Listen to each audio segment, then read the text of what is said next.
നമ്മൾ വന്നിരിക്കുന്നത് കേക്ക് കാസിലേക്കാണ് കേട്ടോ. ഡ്രീം കേക്ക് കഴിക്കാനായിട്ടാണ് വന്നിരിക്കുന്നത്. അപ്പോൾ നാട്ടിലുള്ളപ്പോൾ ഇതുവരെയായിട്ടും ഡ്രീം കേക്ക് കഴിക്കാനായിട്ട് പറ്റിയിട്ടില്ല. ഖത്തറിൽ വന്നതിന് ശേഷമാണ് സാധിച്ചത്. അപ്പോൾ ഈ ഒരു ഷോപ്പ് കാണാൻ തന്നെ നല്ല ഭംഗിയാണ് കേട്ടോ. കുറേ ഫ്ലവേഴ്സൊക്കെ വെച്ചിട്ട് നല്ല ഭംഗിയായിട്ട് തന്നെ ഡെക്കറേറ്റ് ചെയ്തിട്ടുണ്ട്. അപ്പോൾ നമ്മൾ പോയത് വാലന്റൈൻസ് ഡേ സമയത്തായതുകൊണ്ട് കുറേ റെഡ് ഹാർട്ട് ഷേപ്പിലുള്ള കേക്ക്സ് അവിടെ ഉണ്ടായിരുന്നു. നല്ല രസമാണ് കേട്ടോ കാണാനായിട്ട്. അപ്പോൾ നമ്മൾ ഡ്രീം കേക്ക് മാത്രമാണ് ഓർഡർ ചെയ്തുള്ളൂ. ഇത് 12 റിയാലാണ് ഇതിൻ്റെ റേറ്റ് കേട്ടോ. അപ്പോൾ ഇത് വേറെയും ഫ്ലേവേഴ്സിലുണ്ടായിരുന്നു. വാനില ഉണ്ടായിരുന്നു, പിന്നെ പിസ്താഷ്യോ, അങ്ങനെ കുറച്ച് ഫ്ലേവേഴ്സിലുണ്ടായിരുന്നു. ഇത് കൂടാതെ ഇപ്പോൾ ട്രെൻഡിങ് ആയിട്ടുള്ള മിൽക്ക് കേക്ക്, പിന്നെ ട്രസ്ലെച്ചസ് കേക്ക്, അങ്ങനെ കുറേ കേക്ക്സ് ഉണ്ട് കേട്ടോ.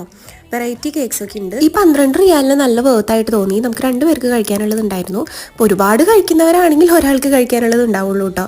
ഇതിൻ്റെ ഒരു ഹൈപ്പ് ചുമ്മാതൊന്നുമല്ല, ഹൈപ്പ് പോലെ തന്നെ ഇതിൻ്റെ ടേസ്റ്റും ഉണ്ട് കേട്ടോ. ഭയങ്കര ടേസ്റ്റ് ആയിരുന്നു. അപ്പോൾ ടേസ്റ്റ് തന്നെയായിരുന്നു. അപ്പോൾ ഖത്തറിലുള്ളവരാണെങ്കിൽ ട്രൈ ചെയ്ത് നോക്കൂ. നമുക്ക് ഇനി അടുത്ത വീഡിയോയിൽ കാണാം. ബൈ.